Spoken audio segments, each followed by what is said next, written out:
Supreme court की 3 जजों की बेंच का judgment union of India versus K Najeeb, ये जो जजमेंट पहले से है 21 से जजमेंट चल रहा है और 3 जजों की बेंच साफ कह चुकी है कि एनडीपीएस हो, यूएपीए हो या पीएमएलए की कोर्ट हो, कोई भी केसेस हो, उन केसेस में अगर ट्रायल नहीं खत्म हो पा रहा है, चल नहीं पा रहा है, शुरुआत भी नहीं हुई है और गवाह बहुत ज़्यादा है। इसके अलावा ये भी था कि अगर जो इनकी जो कस्टडी बहुत ज़्यादा हो चुकी है उस स्थिति में बेल करनी पड़ेगी और फंडामेंटल राइट 21 का वायलेशन है।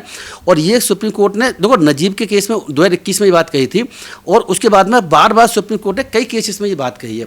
लेकिन इनके केस में, जो उमर खालिद के केस में, जानबूझकर मैं ऐसा कह सकता हूं, जब ये कमेंट सुप्रीम कोर्ट का कल आ गया है कि जानबूझ करके जो उस पहले बेंच थी उन्होंने उनको बेल नहीं दी, गलत इंटरप्रिटेशन किया।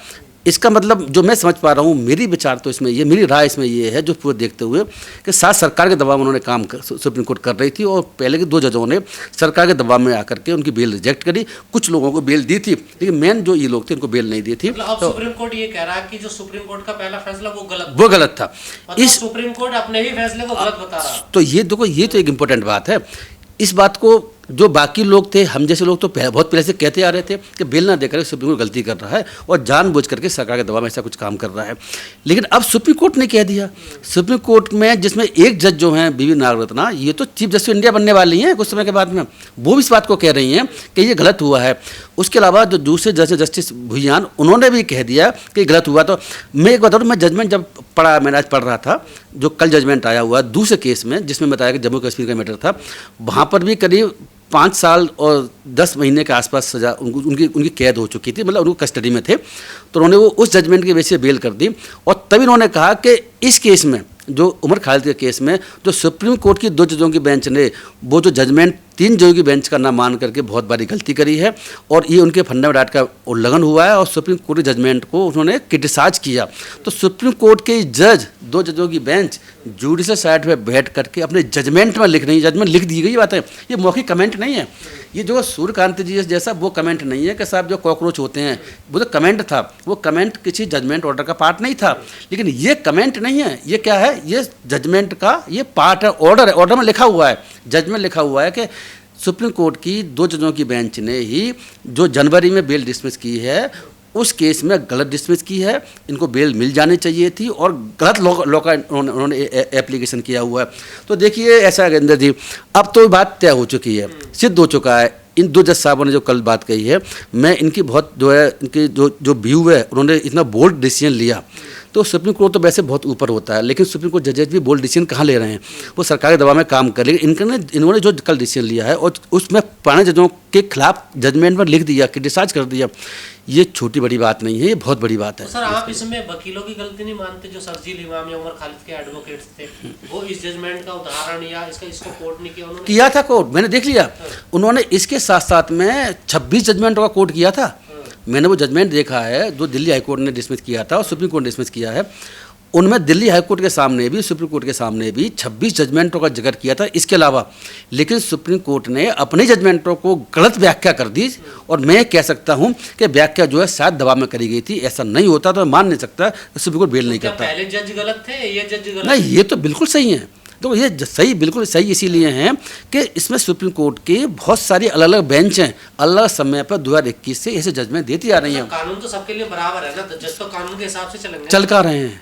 कानून में अगर जजों को कानून के हिसाब से नहीं चलना होता है तो उसकी व्याख्या दूसरी कर देते हैं और कानून के साथ चलना होता है तो व्याख्या दूसरी कर देते हैं। तो उमर खालिद के और शर्जील इमाम के केस में इन्होंने जो है जो व्याख्या दूसरी कर दी कि भाई हम उस जजमेंट को नहीं मानेंगे, तो इसी बात को तो सुप्रीम कोर्ट जजों ने क्रिटिसाइज किया है, उसकी आलोचना करिए आपने जजों की। देखो ये बहुत बड़ी बात है, मैं बता रहा हूँ आपको ना। अब देखो पूरे विश्व स्तर पर कल के जजमेंट से ये ठप्पा लग गया सुप्रीम कोर्ट के ऊपर कि सुप्रीम कोर्ट के जजेज सरकार के दबाव में काम कर रहे हैं, क्योंकि सरकार नहीं चाहती है उनको बेल मिल जाए, इसी दबाव में काम कर रहे हैं और इंडिपेंडेंट रूप से जुडिशरी काम नहीं कर रही है। ये सुप्रीम कोर्ट के 2 जजों ने उन जजों के ऊपर सुप्रीम कोर्ट ठप्पा लगा दिया, ये बात समझ लीजिए आप दोनों। नहीं तो सर, जो पुराने जजों ने कहा कि हम इस फैसले को नहीं मानेंगे और शायद ये फैसले में सूर्यकांत जी भी देखो जो आज के चीफ जस्टिस है, देखिए साहब, जो के नजीब का जजमेंट था जिसमें सुप्रीम कोर्ट ने कहा था कि अगर उनकी जो है कस्टडी हो गई है और ट्रायल नहीं हो सकता है तो बेल कर देनी चाहिए और बेल कर देनी पड़ेगी आर्टिकल 21 संविधान के तहत, चाहे कितना भी कठोर धारा लगी हो, चाहे PMLA हो, UP हो, चाहे NDPS हो, ये बात उन्होंने कही थी। इसमें जो मुझे हम सूर्यकांत जी की जो कॉकरोच वाले पर बुराई करते हैं, बहुत सी जो बुराई करते हैं, लेकिन वो जजमेंट उनका बहुत अच्छा था। 21 में सूर्यकांत जी ने जजमेंट को लिखा है, जिसमें उन्होंने कहा कि भाई ऐसी स्थिति है तो बेल आप कर देनी चाहिए। लेकिन देखो मुझे एक बात बताइए कि मैं ये समझ नहीं पा रहा हूँ कि सूर्यकांत ने जजमेंट तो दे दिया, लेकिन अब जो बेल लग रही थी उमर खालिद की, तो वो अपने पास क्यों नहीं रख रहे थे? मुझे बताओ। नहीं, ये तो आप बने हैं ना सर। नहीं तो अब नहीं, अभी तो अब क्यों रख रहे थे अपने पास? नहीं, वो बेल रोस्टर, बेल जो होती हैं वो चीफ जस्टिस ऑफ इंडिया को रोस्टर और मास्टर कहा जाता है। कौन सी बेल किसके? जब से सर ये बने तब से तो मतलब उनको 1 साल का बैन लगा हुआ कि वो जमानत के लिए अप्लाई नहीं कर सकते। नहीं, बैन नहीं लगा हुआ। सुप्रीम कोर्ट का वो भी ऑर्डर गलत था। देखो सुप्रीम कोर्ट ने कहा कि 1 साल तक वो अप्लाई नहीं कर सकते सर। नहीं, उस सुप्रीम कोर्ट से उसने कह दिया, लेकिन सुप्रीम कोर्ट अगर दूसरा व्यू लेना चाहे तो वो भी ले सकता है। आप कल के ऑर्डर में दूसरा व्यू लिया ना, कि उन्होंने कह दिया कि भाई बेल गलत डिसमिस करी है और नजीब के जजमेंट के हिसाब से बेल कर देनी चाहिए थी, कस्टडी पूरी हो चुकी है। तो सुप्रीम कोर्ट के जजेस अपने पहले जजमेंट को मानने को बाध्य हो रही हैं, और उसमें ये थोड़ी है कि जज बेल नहीं देगा। वो तो उनसे कहा था कि आप बेल अप्लाई 1 साल के बाद कर सकते हैं, या प्रोटेक्टेड विटनेस जो होते हैं उनको एग्जामिनेशन के बाद कर सकते हैं। ये उसमें कंडीशन लगा रखी है। कंडीशन को मानने के लिए तो एक्यूज बाध्य है, ना कोर्ट बाध्य है। अगर वो लगाना चाहें तो फिर supreme court latest position law की जो है उसके साथ डिसीजन लेगा। तो देखो मैं आपको बता दूं कि मुझे ऐसा लगता है कि जब सूर्यकांत जी ने वो 2021 में अच्छा जजमेंट दिया, तो अब वो इन बेलों को अपने पास क्यों नहीं रख रहे थे? देखो ये मेरे लिए ये भी एक बात इंपॉर्टेंट है। सर ये जो कल जो ऑर्डर का पार्ट बनाया गया है उमर खालिद, वो उमर खालिद की बेल थोड़ी है। नहीं, उमर खालिद का जिक्र किया गया है उसमें, तो क्या अब क्या समझा जाए उनकी जमानत हो जाएगी? नहीं, मेरे हिसाब से जमानत होनी चाहिए, को जमानत लगा देनी लगेगी जमानत। मैं आपके चैनल पर कह रहा हूँ 99.99% बेल एप्लीकेशन फाइल होगी सुप्रीम कोर्ट में, और जल्दी ही शायद 5-7-10 दिन के अंदर आप देख लेंगे। और इस जजमेंट का हवाला देकर जो कल आया हुआ इफ्तिकार के केस में जजमेंट है, वो शहीद इफ्तिकार जम्मू कश्मीर वाला मैटर है, उसका हवाला दे करके ये बेल इसमें लगेगी। और मुझे अब उम्मीद हो चली है कि बेल ग्रांट होगी। इस जज साहब ने जो क्रिटिसाइज कल 2 जजों ने किया है, इसके बाद या तो इनके पास बेल आएगी, बस इनके पास बेल साथ ना आए तो इन्होंने क्रिटिसाइज कर चुके हैं, किसी और जज के पास बेल जाएगी। मुझे लगता है कि अब चीफ जस्टिस इंडिया को हिम्मत थोड़ी दिखानी चाहिए, और उस बेल को लगती है तो अपने पास रख करके और अपने खुद के जजमेंट को पहले दिया है उसके हिसाब से जजमेंट दे करके बेल को अलाउ करना चाहिए। तो क्या और पुराने जजमेंट को मानने के लिए बाध्य ना बिल्कुल बात नहीं है। जो इस कल के जजमेंट सुप्रीम कोर्ट ने ये कहा है कि पुराना जजमेंट जो 6 महीने पहले दिया था इन्होंने, सुप्रीम कोर्ट ने 5 महीने पर जनवरी में बेल डिसमिस की, तो वो जजमेंट गलत था। ये सुप्रीम कोर्ट ही कह रहा है भाई, तो जजमेंट गलत था तो उसके साथ थोड़ी देश चलेगा। अब जो नया जज आया उन्होंने बता दिया सूर्यकांत जी ने 2021 में जजमेंट दिया वो गलत था, तो फिर क्या होगा? ना ऐसा वो देखो लॉ की पोजीशन क्या है कि 2 जजों की बेंच 3 जजों की बेंच को गलत नहीं कह सकते। जजमेंट को गलत कहेंगे तो उनको वो चीफ जस्टिस इंडिया के पास भेजना पड़ेगा, और 5 जजों की बेंच डिसाइड करेगी। बात समझे ना? इस केस में 2 जजों की बेंच ने कल ये बात कही है कि पहले के 2 जजों की बेंच ने जिन्होंने बेल डिसमिस करी थी सुप्रीम कोर्ट ने, और उन्हें लगता था कि जजमेंट पहला गलत है, नजीब वाला जो सूर्यकांत ने दिया था तो उसको चीफ जस्टिस इंडिया को भेजना चाहिए, तो 5 जजों की बेंच डिसाइड करती थी। उन्होंने बोना भेज कर खुद ही निपटा दिया और खुद ही कह देने से हम उसे नहीं मानेंगे। तो इसीलिए तो उन्होंने आलोचना करी है सुप्रीम कोर्ट ने। कल जजों ने सुप्रीम कोर्ट ने खुद ही जजों की कि हमने जजमेंट क्यों नहीं माना। तो देखो ऐसा है, मुझे उम्मीद है, मैं बता रहा हूँ आपको कि बेल हफ्ते 5 दिन में लगेगी, और मुझे ये भी उम्मीद है शायद सूर्यकांत अपने पास रखेंगे। उन्होंने जजमेंट दिया है, जजमेंट किसी और ने नहीं दिया है, जब उन्होंने दिया। मैं एक बात और बताते चलूँ कि मैं अपनी बात इसमें इसलिए करूँगा कि मैंने इस नजीब के जजमेंट को 2021 में आया है, मैं 22 में वहाँ पर 30 यारी में सेशन जज NDPS कोर्ट में बन के गया। उसके बाद में मैंने इस जजमेंट का इस्तेमाल किया, क्योंकि इसमें NDPS का जिक्र भी है। आप इसको इस्तेमाल कर चुके हैं? कई बार कर चुका हूँ मैंने, कम से कम 10-12-15 केसेस में NDPS की, इसमें भी NDPS की हिस्सा जो जम्मू कश्मीर में जो कल बेल दी है, ड्रग्स था, और UP भी लगी थी, 2 लगी थी।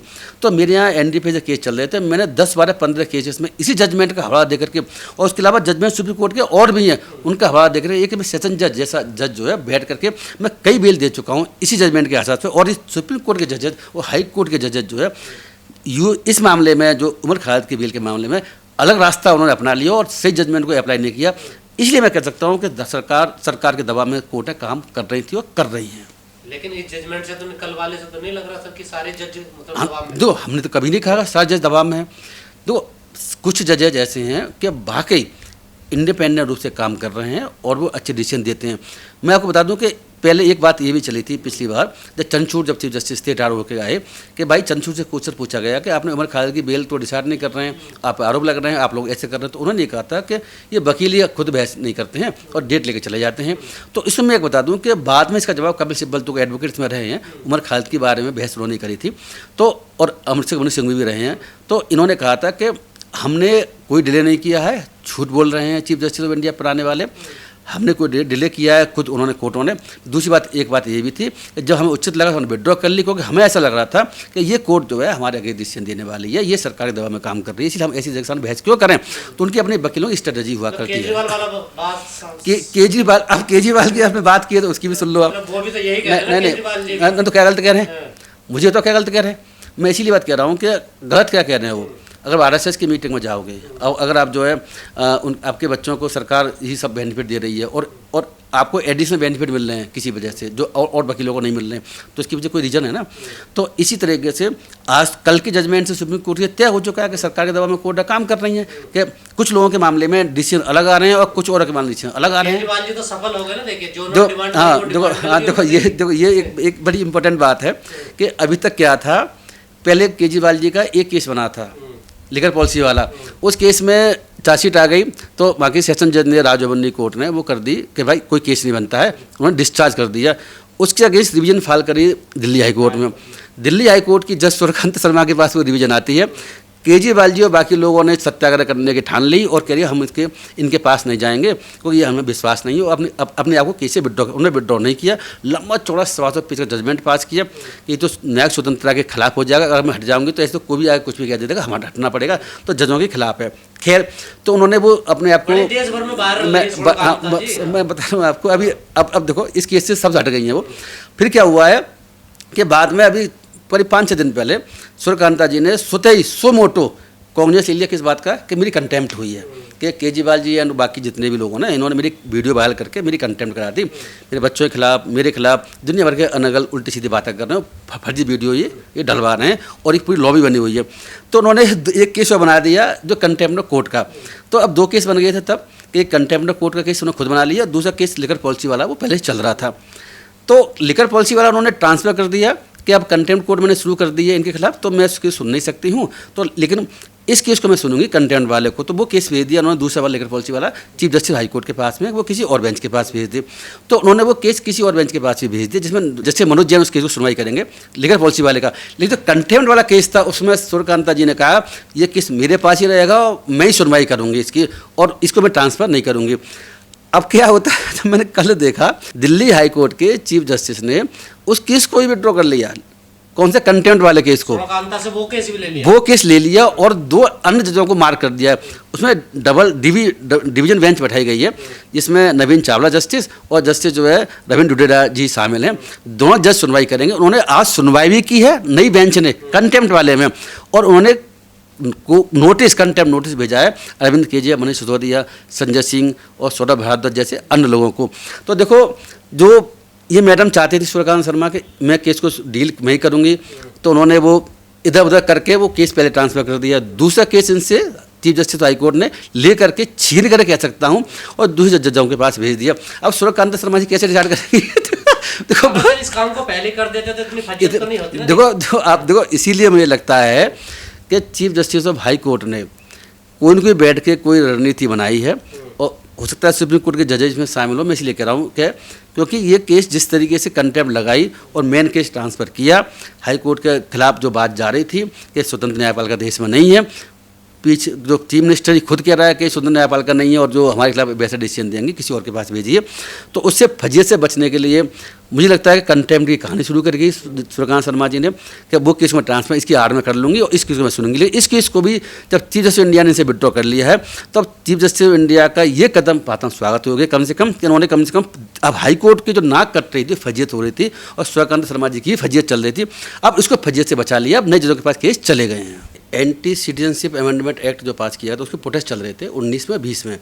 तो उस समय फिर ऐसा हुआ कि उस प्रोटेस्ट में उमर खालिद और सरजील इमाम और बाकी और कई लोगों के खिलाफ मामला बना, क्योंकि कुछ हिंसा विंसा भी होती है। तो उसमें ये लंबे समय से 5 साल से ज़्यादा से जेल में बंद थे।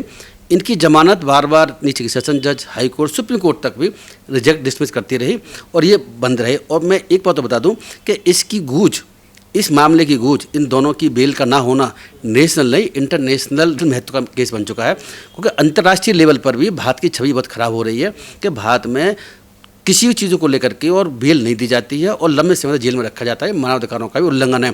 इसमें मैं बता दूं पहले कि वहाँ पर जो न्यूयॉर्क के जो ममदानी जो मेयर बने हैं उन्होंने भी इस पर कमेंट किया था अब से कुछ समय पहले। तो ये मैटर बड़ा इंटरनेशनल लेवल सुर्खियों पर है और पूरे देश की हमारी जुडिशरी की और एग्जीक्यूटिव की भी जो है एक तरीके से बदनामी चल रही है पूरे वर्ल्ड में, और जगह से भी कमेंट आए। तो हुआ ये है कि इनकी बेल बार बार डिसमिस हो रही थी। कल एक जजमेंट आया है जिसमें जजमेंट जो है वो किया है उज्ज्वल भुवियान जज जो और जस्टिस बीबी नागरत्ना ने। एक दूसरा केस है जम्मू कश्मीर से रिलेटेड केस है और उस केस में एक एम्प्लॉय था, उसको अरेस्ट किया जाता है, उस पर EOPA और NDPS लगाई जाती है, ड्रग्स वाला जो मैटर होता है। मतलब जो धाराएं इन पे लगी हुई हैं उमर खालिद पे, वही वो उसी पे। वो उस पर तो उससे खतरनाक है।